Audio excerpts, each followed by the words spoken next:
la plus intérieure du corps, beaucoup plus rarement pariétale, dans le cas pariétal, comme la parole des et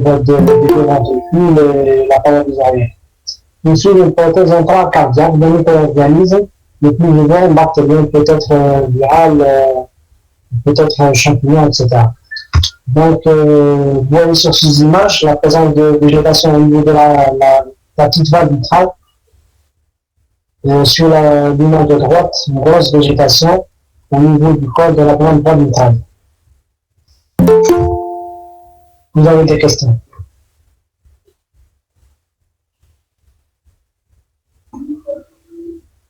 Vous avez des questions? Pas de questions? Donc, l'intérêt de la question, c'est une infection. Donc, c'est une infection peu fréquente, dont l'incidence annuelle est de l'ordre de 30 cas par million d'habitants par an. Et ça, cette incidence, c'est le nombre des cas déclarés dans les pays développés chez nous. On n'a pas encore un registre national des malades atteints de candidate infectieuse. La prédominance masculine, on a deux ans pour une femme, donc cette ratio de 2 ans pour une femme. L'endocardite sur hypothèse cardiaque représente un cinquième des cas.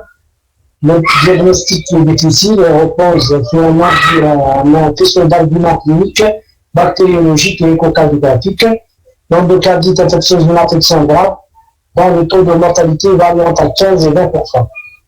Enfin, le traitement est médico-chirurgical. Médical, on va voir, c'est l'intérêt des antibiotiques pour le traitement de l'infection. Chirurgical, c'est pour traiter les dégâts anatomiques engendrés par le micro-organisme qui est généralement un micro-organisme bactérien. Épidémiologie, généralement la greffe d'un agent infectieux se fait sur une cardiopathie préexistante, c'est-à-dire sur un cœur déjà malade. Il y a des cardiopathies à haut risque, comme les patients portant des prothèses valvulaires, les patients ayant déjà fait des terminaux de cardite infectieuse, les cardiopathies congénitales cyanogènes non opérées. On va voir dans le cours des cardiopathies congénitales qu'il y a deux types de cardiopathies congénitales. Une cardiopathie congénitale cyanogène caractérisée par l'aspect bleuté à la naissance des ligulés, et cardiopathie congénitale non cyanogène caractérisée par la couleur ou l'aspect rose de ligulés. Les cardiopathie congénitale cyanogène comme la pathologie de Chagny, la transposition du gros vaisseau, non cyanogène comme les communications interventriculaires, les communications interventriculaires.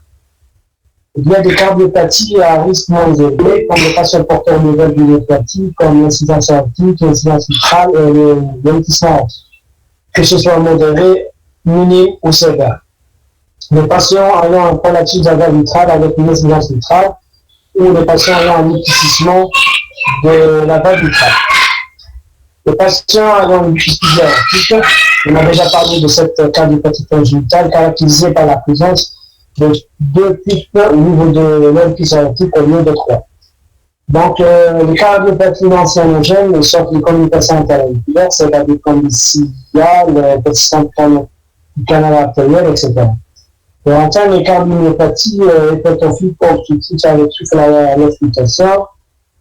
Les cardiomyopathies hypertrophiques, ce sont des cardiopathies caractérisées par l'augmentation de l'épaisseur de la paroi myocardique. Si vous pouvez de la paroi postérieure,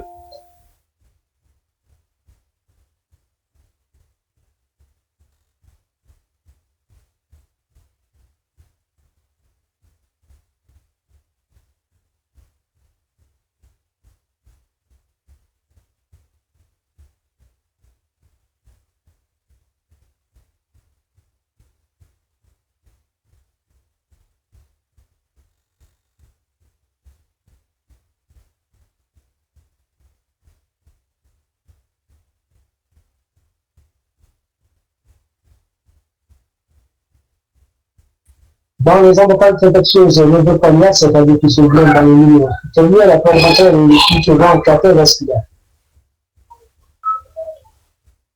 Pour les gènes responsables, on a le premier gène responsable, c'est le streptocoque, c'est le gène le plus fréquent. Le deuxième gène, c'est le staphylocoque, c'est un deuxième gène en cause, mais il est plus grave. Pourquoi il est grave? puisqu'il a un pouvoir très destructif sur l'immunité valvulaire. Donc, il donne des délabrements importants des valves cardiaques. Il existe soit le type polynus repéré, le type le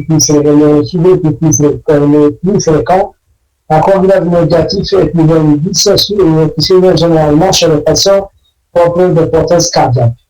Mais il y a d'autres micro-organismes, on peut citer les enterobactères, les bacilles gram négatifs, les pseudomonas, les pneumococques. Généralement, ces germes donnent des tableaux de localité infectieuse. Il y a d'autres micro-organismes comme les champignons et les légumes qui donnent des formes plus graves. Quatrièmement, on a les localités négatives. On va voir après dans les examens complémentaires l'intérêt de cet examen biologique dans le diagnostic des gènes responsables ou de l'agent, dans la détection de l'agent causal. Elle est négative dans 10 à 20% des cas. Pourquoi elle est négative? C'est-à-dire soit le malade a reçu une antibiothérapie préalable avant la réalisation du prélèvement pour la réalisation de culture, soit le micro-organisme caractérisé par une croissance lente ou très difficile, comme le groupe des germes HACCK, ou les germes à croissance intensivelle, dont le diagnostic bactériologique repose sur la sémiologie ou l'acuité tissulaire des tissus infectés ou des valves après la résection chirurgicale. Est-ce que vous avez des questions?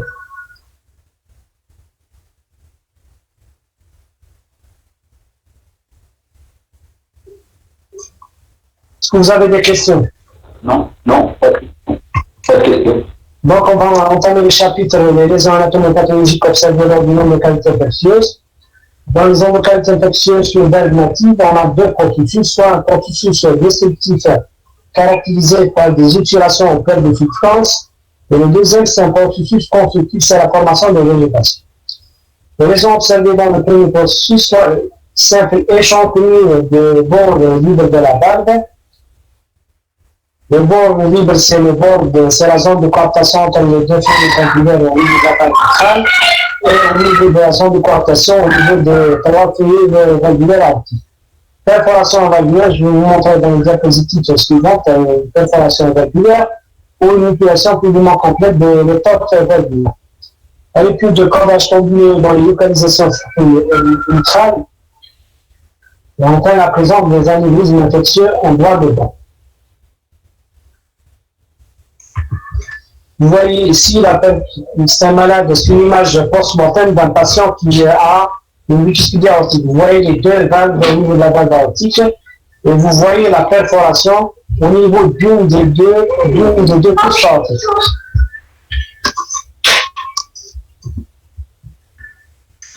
Processus constructif caractérisé par la présence de végétation. Les végétations sont constituées d'un mât de fibrilles de plaquettes au sein duquel on trouve des colonies mycobactériennes et des cellules inflammatoires. Donc, selon la base d'implantation, les végétations peuvent être susceptibles de longueur variable, pouvant atteindre une taille de 4 à 5 cm avec un risque embolique plus important. Donc, le risque embolique devient important, d'autant plus que la végétation est volumineuse. Les conséquences, généralement, les AVC lorsque la libération se fait au niveau du cerveau, ce qui nous demande lorsque la libération se fait au niveau du réseau artériel des membres antérieurs, le stimulant infarctus mésenterique lorsque l'obstruction se fait au niveau des vaisseaux digestifs. Vous voyez sur cette image la présence d'une végétation volumineuse au niveau du corps de la grande valve mitral. C'est un crochet qui permet de rendre plus visible la végétation.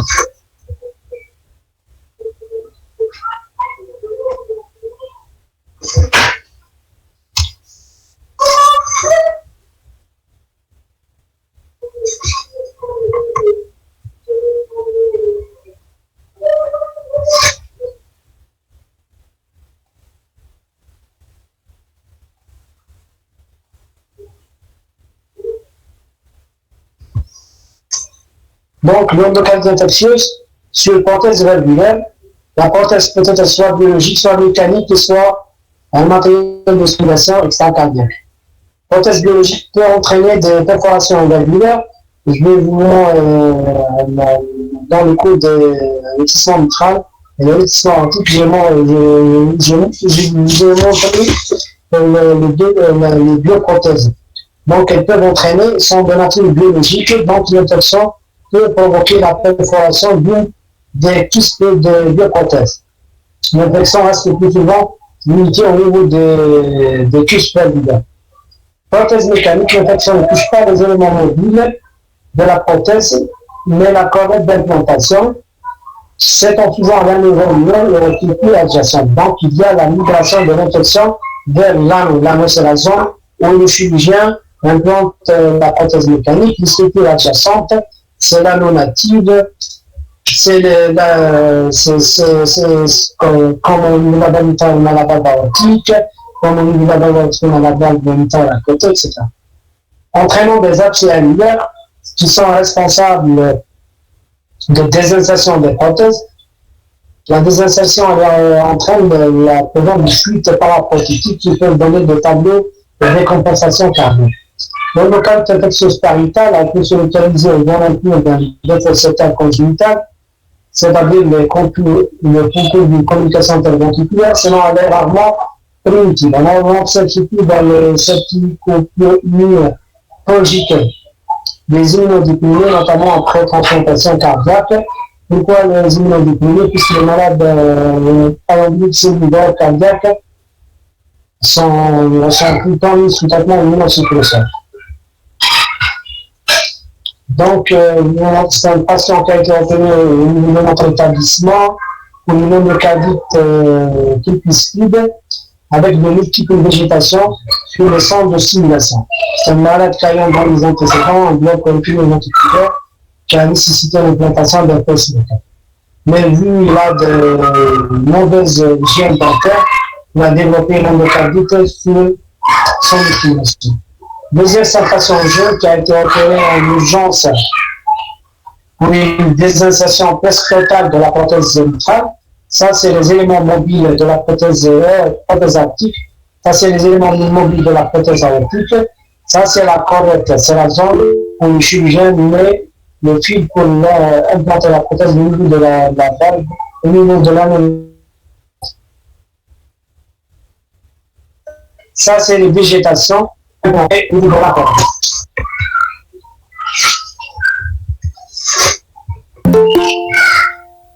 Donc, les lésions cardiaques des endocardite infectieuses, on a la colonne des abcès cardiaques, on a peut développer des pédicardis supérieurs ou aseptique fibrileuse, et peut développer une myocarditis, c'est-à-dire une inflammation de la vision du cœur, et on atteint des emboliques coronaires par le détachement d'une partie de végétation, entraînant l'obstruction des artères coronaires et donnant des tableaux d'édéma. Physiopathologie, trois étapes interviennent dans le développement de l'endocardite infectieuse. Donc, la première, on assiste à un dépôt de fibrilles et des plaquettes sur l'endothélium valvulaire facilité par des lésions endothéliales préexistantes. Donc, la seconde étape correspond à la greffe de bactéries. Donc, après l'entrée en notre organisme par le biais du port d'entrée, les bactéries vont se greffer au niveau de cette lésion. À la suite d'une bactérie transitoire favorisée par les adhésions bactériennes. Les adhésions, ce sont des moyens d'adhésion des bactéries à notre cœur. Enfin, la troisième étape consiste en une multiplication des bactéries, puisque c'est un échange sérieux de culture. Malgré les qualités d'échange de l'être humain, la dissémination causant une extension des cas de détection avec apparition de l'abcès, ainsi que l'incidence cardiaque par destruction irrégulière. Généralement, les IR aigus et les incidences aortiques aiguës donnent des tableaux d'incidence cardiaque aiguë. Par contre, les généralement sont bientôt les incidences aortiques aiguës peuvent survenir chez des malades déjà cardiaques, en décompensation cardiaque avec la glycémie. De plus, la végétation peut se fragmenter responsable d'emboli septique ou non septique. Donc, les malades chez qui on fait le diagnostic du nombre d'endocardite infectieuse, on fait tout le temps le bilan d'extension de l'infection. On demande généralement une micrographie abdominale, généralement on trouve des abcès spléniques, des abcès rénaux, des abcès hépatiques. Ces abcès sont engendrés par la migration des emboles septiques à partir du cœur des malades. Durant cette étape, on a également une dissémination de bactéries avec l'apparition de cellules secondaires et un large d'antigènes avec l'apparition du phénomène de vascularite. Pourquoi les vascularistes? Une inflammation vasculaire engendrée par le dépôt des complexes immuns. Les complexes immuns sont formés à la fois par les antigènes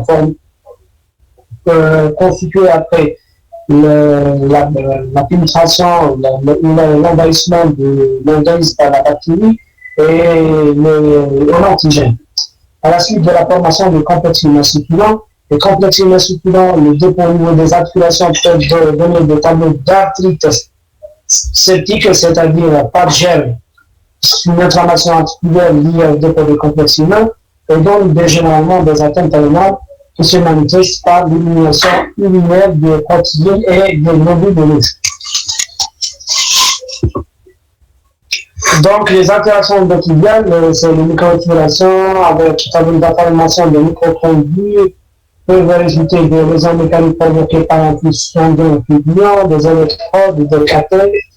Donc, l'inflammation comme dans la cavité médicinale, modification dégénérative généralement chez les sujets âgés.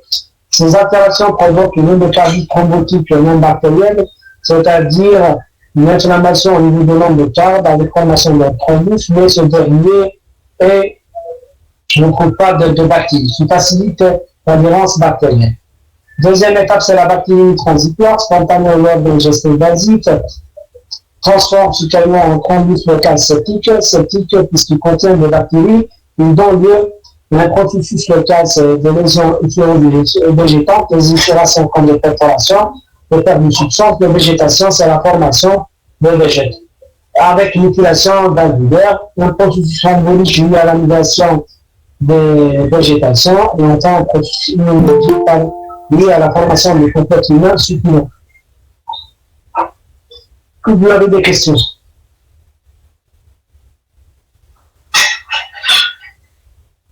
Est-ce que vous avez des questions? Non, c'est clair. C'est clair? Oui, c'est clair. Maintenant, on va entamer la présentation clinique. Donc, il faut savoir que l'endocardite infectieuse est une le diagnostic est très difficile. Donc, le diagnostic n'est pas comme le diabète. Il faut faire le dosage de la glycémie à jeun supérieure à 1,26 à 2 fois suffisant pour compléter le diagnostic d'un diabète. Dans le cas de l'endocardite infectieuse ou le RA, le diagnostic repose sur un faisceau d'arguments cliniques, biologiques et échocardiographiques. Vous allez voir que la présentation clinique est très variable d'un patient à un autre. La fièvre est accompagnée de frissons, donc c'est le signe révélateur le plus important parce que survient chez un patient porteur de valvulopathies existantes ou de prothèses valvulaires. Parfois, uniquement une sensation de fatigue, une perte d'appétit et une chute pendurale avec présence de sueur nocturne, des douleurs articulaires, des douleurs musculaires, avec fébrilité. Donc, le diagnostic est alors retardé, laisseront de se faire à l'occasion d'une complication. On a opéré des malades au stade de complication. C'est des malades qui nous viennent avec des AVC, avec séquelles. On a opéré des malades dans le cas de dyskinésie, dans l'exploration étymologique avec l'idée de la présence de végétation au niveau de la valve vitrale et la valve basse.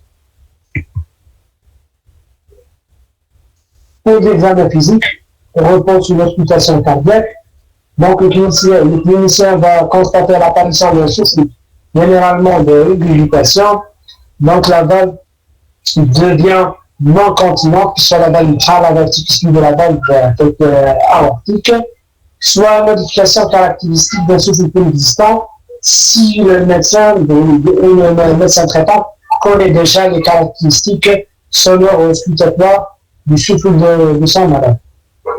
Pour les signes périphériques sont généralement constants, La palpation de l'abdomen, on peut trouver une galie, elle est modérée, mais ceci est constant. Les symptômes lipeux sont très importants, sont retrouvés dans 30% des cas. Mais ces derniers ont une grande valeur diagnostique. Donc, on a soit le faux panarie d'Osler, ce sont des lobosités éphémères rouges, douloureuses, siégeant au niveau de la bulle, des phalanges distales, des doigts, des orteils. Ils sont éphémères et ne sont plus urgents. Le deuxième signe cutaneux, c'est l'érythème hémorragique, plantaire ou palmaire de Jean-Louis, ou le plus rare. L'épitichie à centre blanc, c'est le troisième signe cutaneux, le plus souvent localisé à la muqueuse du cœur et conjonctivale. On a l'examen de fondé, on trouve des taches cotonneuses de rotte sur la rétine. Pourquoi? C'est lié à la vascularité des complexes humains ou des vaisseaux rétiniens, qui sont des vaisseaux très fragiles. L'éclatement de ces vaisseaux donne un tableau de taches cotonneuses nommé de rotte. C'est le savant qui a fait la première description de ces taches rétiniennes. Donc, n'oubliez pas de faire un examen somatique complet et minutieux à la recherche de l'accord d'entrée. Pourquoi il faut traiter de façon concomitante l'accord d'entrée pour éviter les récidives et les rechutes. Dans cette diapositive, vous montre dans l'image de cloche Fontanari d'Osler, ce sont des petits nodules de la bulle guettoir, du peu des orteils qui sont rouges et violacés, douloureux et fugaces, c'est dure 2 à 3 jours. Dans l'image de droite, c'est des placards ultimatés de Jean-Louis, c'est des lésions linéaires ultimatées de 1,4 mm de diamètre, de contour aiguillé, ces gens suivants sur les imminences ténards et péténards. Donc, quand vous voyez au fond d'eux, sur l'image de droite, les taches cotonneuses secondaires à l'éclatement des vaisseaux rétiniens par le dépôt de complexes humains au niveau du CDDR. Les pupilles pituitaires, c'est des microvascularites. Donc, les examens complémentaires. Le diagnostic, on a 2 piliers du diagnostic qui sont d'abord les hémocultures et l'échocardiographie. Les hémocultures, elles permettent d'isoler le micro-organisme. Pourquoi? Il faut isoler le micro-organisme pour le traiter, pour tester la sensibilité vers tel ou tel antibiotique. D'accord? Responsable dans 90% des cas. 3 prélèvements sanguins donnés en moyenne doivent être réalisés. Donc, 3 prélèvements. Donc, il faut savoir qu'il faut répéter le prélèvement pour puisse isoler le micro-organisme sur une période de 24 heures avec un intervalle de 5 minutes. Généralement, le prélèvement se fait au moment des pics fibrillés. C'est le moment de la bactériémie ou de la transition des gènes au niveau de la circulation sanguine. Le sang ne doit être prélevé, ne doit pas être prélevé au travers d'un cathode, donc une condition ou une précaution du prélèvement. Ils sont à répéter durant 2 à 3 jours si les hémocultures initiales sont toujours négatives. La majorité des gènes sont identifiés dans la première semaine de culture, mais il faut parfois une période plus longue pour des micro-organismes en croissance difficile, comme le streptocoque et les nuisibles. Pourquoi? Parce que les micro-organismes nécessitent des milieux de culture spécifiques. Et ayant une croissance très lente qui peut prendre des mois, ce qui rend le diagnostic ou l'isolement du micro-organisme très difficile.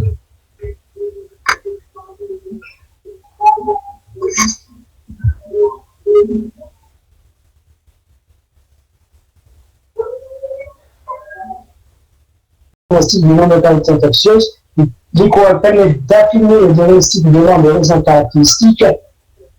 Par l'échocardiographie, on peut visualiser la végétation, on peut voir la perforation valvulaire, on peut voir l'abcès au niveau de l'anneau. L'écho permet d'apprécier les détails valvulaires et le risque embolique de végétation, qui dépendent des paramètres, la taille et la mobilité. Plus la végétation est volumineuse, plus elle est mobile, plus le risque embolique est important. Plus la prise en charge chirurgicale doit être très urgente. L'écho permet de rechercher également des complications, comme les abcès au niveau de l'anneau aortique, Les lacs, c'est intracardiaque. Les fistules, c'est des communications entre deux cavités cardiaques, comme le jeune qu'on a appelé pour les désinsertions de la prothèse aortique. On a trouvé une communication, une fistule entre la lumière aortique et l'oreille droite. Des insertions ressemblent des prothèses, rupture de cordage. Rupture du cordage, c'est la coupure des cordages en deux. Les anévrismes infectieux utilisent le Valsalva. Parmi les étiologies des anévrismes, une dilatation avec perte de parallélisme de la paroi artérielle. Celui de Valsalva, c'est la partie initiale de la haute ascendante. L'anévrisme, donc, c'est une dilatation dont la cause est d'origine infectieuse. Pourquoi l'infection est responsable des anévrismes? Puisqu'elle entraîne la fragilité tissulaire de la paroi aortique au niveau de cette zone. Du coup, permet de constituer la régurgitation de la douleur. Donc, le cardiologue mentionne dans son compte rendu médical, soit la végétation elle est minime, elle est modérée ou elle est sévère. Elle permet d'apprécier le retentissement hémodynamique. Le cardiologue peut nous dire que le malade il est en débit cardiaque, il est conservé ou il est en bas débit cardiaque. L'écoqueur permet également de surveiller notre traitement, c'est l'antibiothérapie. L'antibiothérapie, c'est le traitement principal de tout le caractère. C'est-à-dire, lorsqu'on met le malade sur l'antibiothérapie, l'écho permet de surveiller le volume d'un abcès annulaire, permet de surveiller la taille de la végétation, etc. Mais il y a des traits négatifs qui sont possibles. De plus, ça ne permet pas de distinguer entre une végétation active qui contient des micro-organismes, de végétation séculaire, c'est-à-dire stérile, qui ne contient pas de micro-organismes.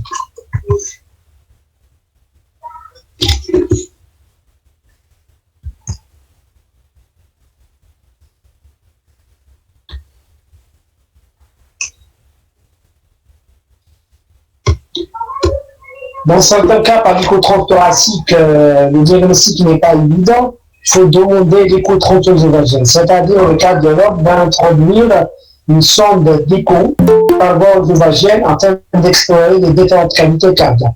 Indispensable chez les patients en fortification diagnostique, c'est le diagnostic à l'écho-trompe thoracique et de qualité insuffisante chez les patients porteurs de prothèses. J'ai choisi ces images. La première sur la gauche, vous voyez la végétation de la valve tricuspide à l'écho-trompe œsophagienne. La deuxième image, c'est la présence d'un abcès aortique visualisé par l'écho-trompe œsophagienne. Donc, dans ce diapositive, on a une végétation pudiculaire sur la face ventriculaire du segment aortique. Ça, c'est la face aortique et ça, c'est la face ventriculaire. Sur l'image de droite, deux végétations qui sont très mobiles sur la face auriculaire de la grande valve mitrale. Ça, c'est l'oreille gauche, ça, c'est deux végétations qui sont très mobiles. Donc, on voit dans les végétations au niveau de la face auriculaire de la valve mitrale, menaçant de se rompre, de se détacher et se livrer dans la situation systémique. Il y a d'autres examens complémentaires qui sont importants, comme l'ECG permet de rechercher un taux de conductif en faveur d'un accès de la aortique. Dans ce cas-là, le BAD est secondaire à la destruction de fistulus. J'ai déjà parlé avec vous de la localisation du fistulus au niveau de la valve aortique qui se trouve au niveau de la conduction non coronaire droite. Donc la pression d'un agent infectieux au niveau de cette zone très sensible peut entraîner la destruction du fistulus et comme conséquence électrique, c'est le BAD. Pour la biologie, il faut demander une athénèse qui revient toujours en faveur d'une anémie hermocytaire néochrome et l'épédococytose. Le bilan inflammatoire est toujours perturbé avec CRP positif, c'est valeur supérieure à 6 mg par litre, puis l'hémogène élevé, DS accéléré période, etc. Le bilan immunitaire montre la présence de complexes suffisants avec facteur rhumatoïde positif. Urée créa dosée de façon systématique. N'oubliez pas de faire une chimioglobine à la recherche d'une acurine et d'une proteinurie. Pourquoi? Lié, c'est la conséquence de la destruction des glomérules au niveau des reins par le dépôt de complexes immunosupprimants. Donc la conséquence, c'est la perte et le passage des immunocytes et des protéines au niveau des cellules, qui sont détectées par un examen simple, c'est la chimie du virus. Elles sont liées à la réalisation de résidus, c'est-à-dire l'étude bactériologique des cellules, pour isoler un micro-organisme, surtout lorsqu'on suspecte une forme de trait et une surtout chez les patients âgés déjà opérés pour la région pour la prostate, etc.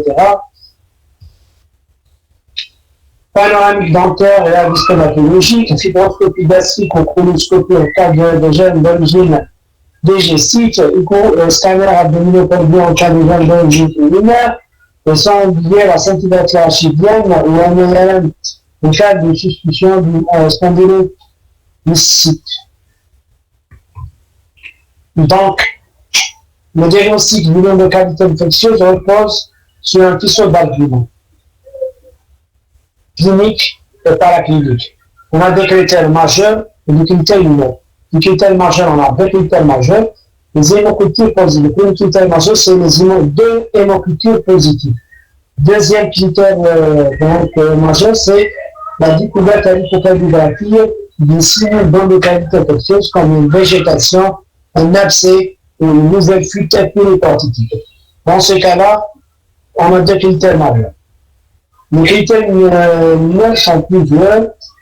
Soit le malade porte déjà du cas d'hépatite existant ou toxicomanie par l'encardineuse, l'atteinte une fièvre spéléraire à 38, les patients ayant présenté des phénomènes vasculaires comme les emboulements artériels majeurs, les infarctus pulmonaires septiques.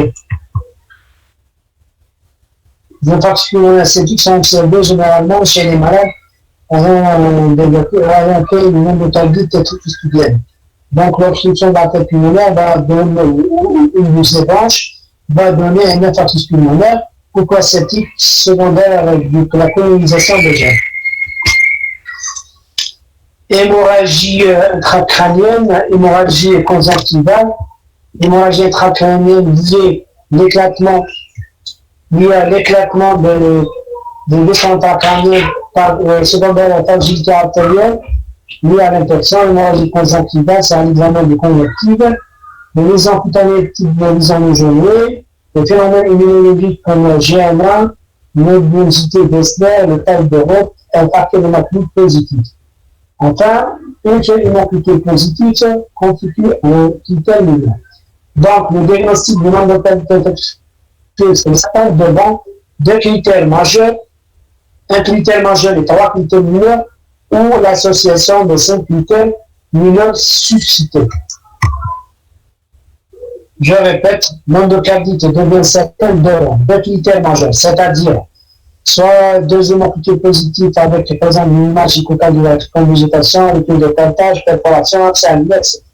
Soit un critère majeur, c'est-à-dire le nombre après deux hémocultures positives avec une liquide, fièvre à 38, qui a déjà porté une cardiopathie existante, qui présente des phases de positives, etc., etc.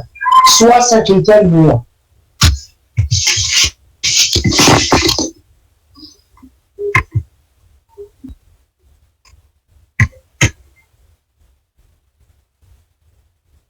Vous avez des questions? Est-ce que vous avez des questions?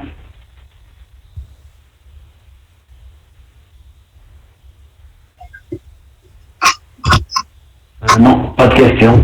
Je pense que c'est clair. C'est clair? Oui, oui.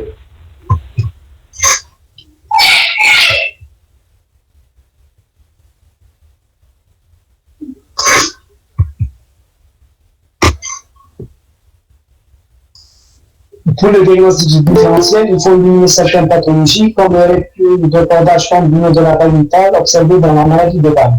La maladie de Barreau, c'est une maladie des tissus conjonctifs caractérisée par excès de tissu au niveau de la pariétale, avec fragilité des cordages. Les cordages sont très fins, donc dans la recul spontanée, elle est très fort probable. Donc les reculs de cordage peuvent donner un tableau d'insuffisance vitale aiguë. Donc, il faut faire un diagnostic du nombre de cavités infectieuses. Épisode de thromboembolique, c'est-à-dire malade qui fait une thrombophobie, embolie pulmonaire, etc., qui donne un tableau de dyspnée, fièvre, etc., ou c'est une naissance cardiaque congestive, et enfin, qui aide après l'intervention de chirurgie cardiaque. Puisque les malades, dans notre service, après toutes ces généralement, les malades font des pics fibriles qui peuvent atteindre 30 à 40, 39 à 40 degrés Celsius. C'est la cause principale, c'est l'inflammation. Ce n'est pas une cause infectieuse. L'évolution et les complications, plusieurs complications sont observées chez les malades atteints de bonnes qualités infectieuses. D'abord, les complications cardiaques. La première complication, c'est la décompensation cardiaque. La défaillance de la pompe cardiaque, l'infarctus myocardique par embolie coronaire de végétation, les arythmies et les troubles de la conduction arythmo-ventriculaire, on a déjà parlé, les abcès qui siègent au niveau de l'anneau aortique qui peuvent déterminer le faisceau de vis, les péricardites septiques ou aseptiques et les abcès intracardiaques. Les deuxième type de complications, ce sont les complications extracardiaques. On a plusieurs complications neurologiques, c'est-à-dire soit les AVC ischémiques et hémorragiques, les abcès neurologiques, les complications rénales, les infarctus rénaux secondaires à l'obstruction par une végétation de l'artère rénale ou une de ses branches. Ischémiques, c'est les infarctus et les abcès ischémiques, infarctus qui se lie à l'obstruction de l'artère splénique ou une de ses branches de division. L'abcès ischémique lié à la colonisation du parenchyme ischémique par des gènes secondaires à l'angle de la végétation. Les complications artérielles-périphériques, c'est le tableau d'ischémie lié à l'obstruction complète de la lumière artérielle de l'entableau d'ischémie aiguë dans une infection, ou un infarctus anévrisé colique. Pourquoi finalement c'est la fragilité de la paroi artérielle. Dans ce cas-là, l'artère se dilate et perd son parallélisme. Donc, la complication principale, c'est la rupture. Les complications osteoarticulaires, c'est les atteintes articulaires ou osteoarticulaires. Pour le pronostic, les facteurs d'éléments de pronostic, ce sont les patients. On a déjà parlé que l'endocardite infectieuse, c'est une infection très grave, mais elle est plus grave chez les patients porteurs de prothèses cardiaques. Une endocardite dans le gène et le staphylocoque doré, ou la cause est levure, puisque dans ce cas-là, le diagnostic est très difficile, d'une part, et d'autre part, le traitement médical.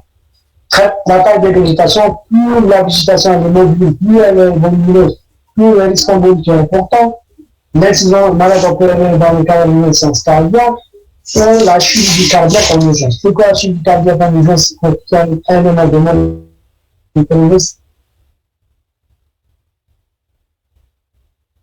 Puisque le chirurgien m'appelle dans un milieu, c'est la liste de la charge des cycles, surtout la région antique, la région de crâne. Surtout c'est le malade avec l'opérateur des abcès alvéolaires. L'anus, c'est la zone où le chirurgien fixe ou implante sa prothèse cardiaque. Pour le traitement, on ne va pas s'étaler là-dessus, il faut connaître les principes du traitement. On a le traitement, le but est de rétablir une hémodynamique correcte, éradiquer les gènes, donc il faut styliser le cœur de son micro-organisme. Pour faire la prévention des complications emboliques et infectieuses, il faut traiter les complications. Les séquelles, et enfin la prophylaxie. La prophylaxie, elle s'adresse essentiellement aux patients à